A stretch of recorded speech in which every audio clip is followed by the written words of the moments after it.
Blake, just kind of talk about how the next few weeks shape up. Obviously, recovery is important in the wake of a very physical game, and then you go home for about 10 days. And I was asking Landon about it. You and he as captains have to kind of make sure that everybody is doing what they have to do to stay in condition, so they don't just show up in Memphis fat and happy from eating hot food all for 10 days. Yeah, I think it's just celebrating this one right now, for what it is. We still got a little bit of time, obviously, before that next one. And this one's pretty sweet for all of us. So, but then as it goes for the captain standpoint, it's just hopefully we've done enough up to this point to instill that into people, right? The type of people we are, not to let that happen to us. But at the same point, it's not all on us, right? It's about positional accountability. You got to delegate. There's way, way, way too many guys on this team for two guys to keep track of. So, it goes down to a positional level. Make sure people are taking care of their stuff and preparing for a good Cincinnati team. So, at what point have you begun looking at Cincinnati yet, or have you gotten to that point of starting to view some tape of their defense? No, nope, not at all. We've been celebrating. Cincinnati comes on Wednesday, Wags. Okay, got you. You done? Yeah, I'm good for now. Okay. I didn't know that. You didn't say. Let's go to Scott Springer, Cincinnati Enquirer. Yeah, Blake, today's news out of here is there's no Brendan Sorsby there. That would have been a nice little duel between you and him. Are you disappointed that he's not playing, or does that even matter to you? Um, I think that comes up often, right? Quarterback matchups. But the thing is like, I'll never be on the field at the same time as he was if he were there. So, it's one of those things where, he's a great quarterback. He's helped definitely, have a great season for them this year. But it would have been cool to be able to watch, be able to interact with him. But obviously, he's probably going to demand a lot of attention in the transfer portal, and I'm pretty sure the portal opens on the day of our game. So I think it was a little bit expected. Have you seen any 3-3-5 defenses? Did anyone play that in the American? Um, Not this season. I can't remember back to last year. Actually, I take that back. Memphis played a little bit of 3-3-5. So, um, we'll see. Yeah, we'll see a little bit of how it differs from Cincinnati's. And how do you process this prep time? You guys are, I mean, you just won a huge game, and you got to get that out of your system, and then get a couple bowl practices in, and then take time off, and then come back. But you guys seem pretty regimented. Do you feel you'll be all right with that?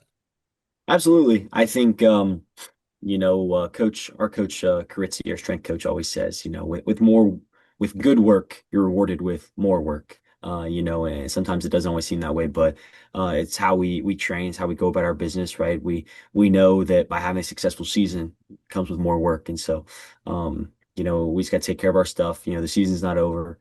Want to cap this off with hopefully 11 wins. So everybody's got to take care of their business in preparation for this game. Nice. Scott Wyckoff.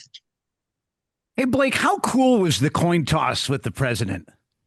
It was awesome to be able to have him standing next to me, flipping the coin. Got to chat with him a little bit leading up to walking out there. So it was definitely one of a kind experience to share that with Landon. And was that definitely one of those things where you were definitely going to shake his hand and say something to him? Obviously, I mean, just other than it being my boss, just the absolute respect that you have the position for the president of the United States, and not many people can say that they got to walk out and or shake hands with the president for a coin toss, or say that they stood next to him during the flyovers. So. How cool is it also to be able to celebrate the win, not only with the entire brigade on the field, but then with your family after that? it's what we do it for, right? We don't do it for the joy it just brings ourselves. We do it for the joy it brings everybody. And so to share that with the brigade in my class, to cap off this senior victory, and then to go and share that with my family, right? The roller coaster that they've had to go through, and the support that they've shown me over the entire 4 years, really since I started playing football at 4 years old. But I think even though there is a bowl game, right, capping off that CIC, the little bow there, I think that was really great to celebrate that with them. Thanks. Thanks, Scott. Blake will have another chance to shake the president's hand in the spring when the Mids go to the White House. Tim Nolan. Mm-hmm. Like so often this year, your teammates talk about how you're unflappable, regardless of what happens on the field. When you were growing up, how did you get over the fear of failure? I think I struggled with it, truthfully, when I was younger, um, a little bit. And then I started playing baseball, and my dad and mom said, if you throw your helmet or throw your bat after you strike out, like you get to walk home. I think that was probably how the conversation went. And so from that moment, really, it just became about controlling your emotions. And right, and striking out is one of the most, sometimes emotional things for a 7-year-old kid, right? They hate it. And to sort of get that practice there, right? Because in baseball you fail over and over and over again. And it's a 30% success ratio, and that's a good thing. And um to be able to get that practice and just know that it was habit forming and being able to stay calm in bad situations there.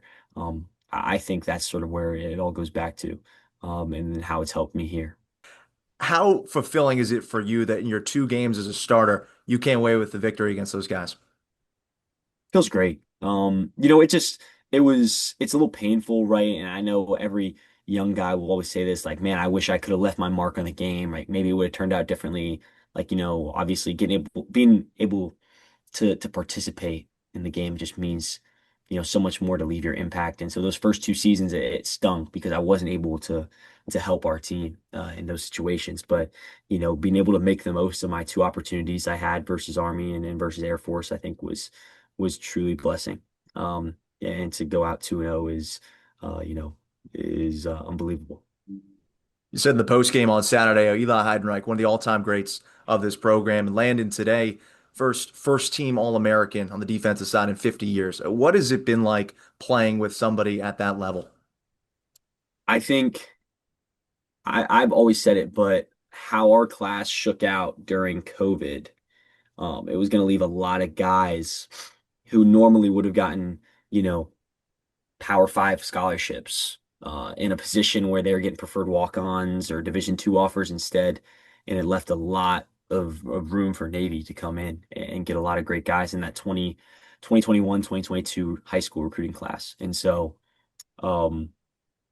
just the absolute legends that have come from this class and our class as a whole to play like that. But playing with Landon and even Eli, both of those guys, they'll go down history, forever in the record books for what they've done here. And it's not just because of their talent, right? It's guys who put in the work behind the scenes, who care, who do the right thing on and off the field. And, they're great people as well, not just great football players. Thanks, Blake. Speaking of baseball and failure, Blake is a Pirates fan, so he's seen a lot of failure over the last 30 years. Wyatt Kopelman. Hi, Blake. You talked a little bit about it earlier, what it means to set a standard and how everything goes down to the position groups over these next couple of weeks before you get ready for Cincinnati and ultimately play them. How do you keep the edge and habit sharp with a few weeks before the bowl game gets here for you and the teammates that you have a pleasure of working with every day? I think the Naval Academy does a great job of helping us with that because everything you do here has to be compartmentalized. And so, when you go home, you got to be able to have a little bit of fun with your family and enjoy the holidays and that type of thing. But at the same time, got to be able to not let it affect what you're doing with football and still keep that edge, like you said, and keep the main goal in mind. So I think that's just the biggest thing. Everything we've done here just prepares us for not only football, but life and how to manage things. And so I think that is our biggest strength And so hopefully we can show that. Coach Newberry said on Saturday after the game, this team made some mistakes that kept the game close. What did leadership look like for you in a 1-point game where every decision seemed critical? Yeah, it always Army Navy games are weird because, it could be a 6-point game, but it feels like, an eternity just based on time of possession and limited possessions. And so mistakes get magnified, right? A loss on a play sets you behind the sticks. That gets magnified in the sense of a punt feels like a turnover, right? And so I think being able to just stay calm and stay composed and being able to tell people to, get it through their heads like relative, right? It's only 6 points at a point or 9 points, right? Two possessions. And we know what we can do in those type of situations. And so just about staying calm and making sure everyone can see the end goal and realize that it's not unachievable. This team's gone against some very different quarterbacks lately. Byron Brown, Brennan Lewis, Cale Helms that all pose their own strengths. How much does that or facing that kind of competition help sharpen this team with the bowl game still to come now? I think our defense has taken tremendous strides, since a couple games in the middle there. I think we took our bumps a little bit and had some young guys playing a lot of snaps, and they've gotten that experience finally. And so being able to play against great quarterbacks all across the board and their different strengths has really sharpened them and been able to work through different things, right? They show they're not just successful against one thing, right? They've shown that they're multifaceted and can stop a handful of things. Thanks. Thank you. Also, I want to say that the last time that the Reds and the Pirates met in the postseason, I'm pretty sure it ended with a Pirates victory. So That is correct. The previous time was 1990 and the Reds won the World Series. I see Jake Rome on here. Jake, do you have anything? Are you just recording? I'm just recording. Thank you, though. Okay, no problem. All right, we'll go back to Wags. Yeah, I didn't feel there was any need for Mr. Straussmeyer to take a shot at your Pittsburgh Pirates fandom. just uncalled for. I know you've told me this before, but you're not Steelers though for football. You're somebody else, right? No, I Steelers. am. I am a Steelers for football. Yep. This goes back to your parents or something. Somebody's from Yep. closer to Pittsburgh. Is They're that? from very, very, very eastern Ohio. Like right when you cross the border of Ohio, West Virginia, that's like where my parents are from. And so they had the choice between Cleveland and Pittsburgh, and thankfully they chose correctly. I was surprised that Landon, even though he's closer to Cleveland, is actually a Bengals fan. Landon, yeah, he's I don't know. He doesn't even talk about his stuff a lot, so I didn't even know that. What you mentioned about baseball. I don't know that I've ever really asked you about the other sports you played in high school. Um, how good were you in basketball and baseball? What positions did you play? Were you a starter? I was baseball. I played center field. Um, I didn't play with my high school team, but I played with a summer team with a lot of my friends. Um, so I played that like almost my entire life. I was like five maybe when I started playing baseball, 5 or 6. And then um, I played basketball my entire life. I started 4 years on our basketball team. Um, a lot of positions there from point guard to, guarding centers even. That was mostly my forte was defense. So um I used to do the jump ball too. So you saw that on display versus Memphis when I got up there to bat the ball away. So Have you had a chance to watch the replay of you recovering your own fumble? I mean, I don't know that if you realized in game at the moment and when we talked to you after the game exactly how remarkable that was what you did, but having watched the replay where you were like almost like I can't believe I did that. yeah. The thing that I liked watching the most, like I thought was most interesting was just my eyes. I don't know. My eyes like seemed like they were moving so fast in the whole thing. But yeah, it it seemed a lot more interesting on replay than it did, in the middle of the game. Also, like I said, I wasn't really worried in the game. Just when it all happened, the refs were freaking out. They thought that, all that stuff had happened. But I told him, I'm like, hey, I had the ball back. He's like, we'll check, we'll check. I was like, no, I had it back. So, yeah. Scott Springer. Uh, Blake, is your throwing game discounted? It looked like you lit up Air Force pretty good from looking at the numbers. We do whatever we can to win, and whatever that the situation depends on. And Coach Cronick's done a great job of and been installing a great passing system with us, and got a great receiver out there with Eli Heidenreich. But we have a lot of other really great receivers that can always make plays. But I think they're more discounted than I am. I think teams overlook them a lot, and they're really talented out at wide receiver and our snipe positions. The wing T, is that something that you ran at Darby? Uh, Similar, but it was more just triple option, more like the offense under Coach Ken is what my high school ran. And then on your Steelers, I have to ask, were you a Big Ben fan, or who's your favorite Steeler? I was a Big Ben fan. I think my favorite Steeler of all time though was Troy Polamalu. All right, I don't mean to be rude, but I have to go find out who in the heck's going to be playing you guys at practice. So I got to dump off here. So, No because I have problem. No no worries. idea. Thank you. Thank you, sir. Thanks a lot. Scott Wyckoff. Blake, last year, how important was the bowl game and what did it mean to you guys taking that momentum from the bowl game into the offseason? I think it's all great because football inherently is a what have you done for me lately kind of business, right? And so being able to take the end of your season, right, and overlook a lot of stuff we had last year, which was, a slip up versus Rice, a disappointing game versus Notre Dame and Tulane. Yeah, and really, not overlook those, but be able to say, like, look what we did after that, though, with ECU, Army, and Oklahoma last year, and then building that into recruiting and just the whole offseason program in general. And so I think that is really integral to end on a good note, to just really kickstart your offseason program. And so I think, that these bowl games they're a reward, right? That's what they're for, and for the fans. But at the end of the day, right, you got to take care of business. And being a Derby guy, Columbus guy, were there guys that you played with, grew up with, or maybe played against that were either recruited by or ended up playing at Cincinnati? I was just looking through the roster yesterday, seeing guys who I played against on there. There's a good bit from Columbus. I think I only played against or a handful of them, right? Five maybe.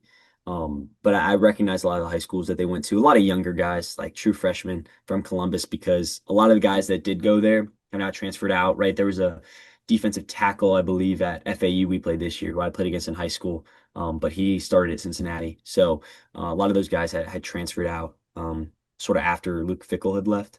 And so there's now a new sort of class going through there, but recognize a few. And how cool is it to have your co-captain an All-American, Associated Press All-American first team? It's awesome.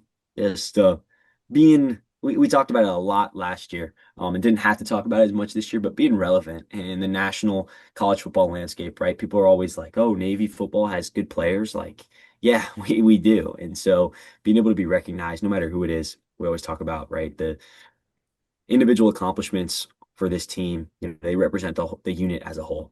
And so for all these guys to be getting recognized, it really reflects great on our team and what you can do here, and the brand of football we play here. Thanks a lot. Good luck in Memphis. Thanks, Scott. Tim Nolan. Like, just one more from me. I asked Landon this earlier. I want to get your thoughts as well. How Navy back-to-back 10-win seasons for the first time ever, and you do it in an era of college football where everybody besides the academy is getting paid and bringing in better players from the transfer portal. How are you guys, though, still able to be a revelation and put up the kind of numbers you put up these past two seasons? Yeah, I think there were many of articles written my sophomore year saying, this is the end of the academies. Academies can't compete anymore, la-di-da-di-da, all that stuff. And then the past 2 years, I think that we've proven that wrong, because we've taken all the stuff that they said was going to be our weakness and turned it into our strength. Whether that be the transfer portal, whether that be NIL, all that stuff that they said has leveled the playing field. we've turned it into our own superpower. And so to be able to set those records with this team during this, this current state of college football, I think is really amazing. And is shown the resiliency of this team and the ability to adapt and overcome no matter what situation is presented to us. Thank you. Thanks, Tim. Wyatt. Like going off that, is that kind of, I guess, lack of attention for what you're doing now, for what you recall from the end of your sophomore year, is that something that still comes up among this group, or do you believe you're past that? I believe that we're past it. And just I think we've, made a new identity for ourselves now, and what we represent, and now that more people believe in us. So, yeah. 2 days removed from an Army-Navy game in your senior season, what's been the moment from Saturday that stayed with you the most? I know you mentioned the brigade afterward and the flyovers, but what's stuck with you the most? I think the singular moment was just the end. The pure elation of the crowd and the fans, and getting to celebrate with the midshipmen. The one that everyone always says, right, singing second. It's the best feeling that you can ever have, really, as a midshipman, before graduation. That is, I think. And so being able to just share that with our entire school, there's no better feeling. So I think that's the moment that I look back on, in the past 2 years, both times we've sang second. And then lastly for me, what do you think makes these next couple of weeks unique when this team ends the regular season with 3 wins in a row, and then all of a sudden there's no new opponent until after the new year? You've had a couple of bye weeks recently, you had a mini bye before taking on Memphis on Thanksgiving. What do you think makes these couple of weeks unique now? Um, I think I think that the importance of bye weeks cannot be overstated. And after these type of games, right? Every single guy, it's your body just feels a different type of soreness after just the physicality of this game. And so, being able to install a game plan and understand our opponent. Sorry, can you still hear me? Yes. Yeah, you're good. Sorry, yeah, it said my connection was all messed up. Being able to understand the opponent, and then get rest and recovery on top of that, and then go and practice that game plan. I think it's a good program that we have going, good schedule to keep everybody healthy, and then also maximize the understanding of our opponent. Thank you. Thank you. Anybody else have any other questions for Blake? Blake, you really have accomplished the major goals. You finished for a tie for first place in the American. You beat Army and Air Force to capture the Commander-in-Chief's trophy. You became bowl eligible. I mean, do you go to the Liberty Bowl just to have fun, enjoy the experience, or do you really think it's absolutely important to win and get another Big 12 a victory over a Big 12 team and get to 11 wins? Yeah. Like I said, it's all of our goals have definitely been met, with the CIC being the biggest one. But you can't always be satisfied with that, and you definitely can't go into any game just being like, oh, well, we had a good season, it's whatever, right? We're all competitors, and this is just one last opportunity to compete and put it all out there on the line. And so no one's going to go out there and roll over and just be like, oh, but we did good things this year, right? It's all about the competition. It's all about the warrior spirit within every single guy in this team. And so I know our seniors want to go out with one last big bang to cap off this career we've had. All right, thanks. Also, it should not be forgotten that this team could become just the third in 145 years to win 11 games. So that in and of itself makes it a pretty important game. I also I found this picture online. I don't know what you have to say about that. Oh, Does it that kills use, me. You does guys that have use, no idea how many times I get pictures like that in my text messages. does that say Cowboys suck, Scott? Last night they did. Hey, Blake, you should go check out Mr. Strasbuyer's new picture on his, I don't know if it's Facebook or Twitter or both, but Trust me, he has all my pictures from my Facebook. he looks like he's a member of the Navy coaching staff. He's like in the way of Coach Newberry. Not It's like in he's the the way. security. He's the security, it looks like. I've seen the picture. Men in Black. He's seen, That's what he looks he's like. seen every picture on Facebook I've ever posted, and now he's downloaded them all. And I get them once a day now with AI-generated versions of them. I got a little. It got a little monotonous just texting Scott thank you every day. When he texted us about interviews, so now I respond with pictures of Scott back to him. Hey, when we had Alex Tex on last week, he said that you're always mean to him. Mean to Alex? Mm-hmm. Yeah. You never called him an all-time great. I would never call him an all-time great. I'm kidding. You got to go back. I talked good about him and when Tim asked me in Memphis. You were there. Did. Yep. All right. Yeah. Anything else? Alex, he's one of a kind. We always say we have a good relationship. Alex is a legend, though. I'm good. AI is the worst. And Alex got the flip in, so it was good. He's ever since the first one, the Charlotte one, a slight mishap. Ever since then, he's been batting 1,000. Yeah. That was a good one on Saturday. Yeah. Anyone have anything else? All right. Thanks, everyone. Thanks, Blake. See you guys.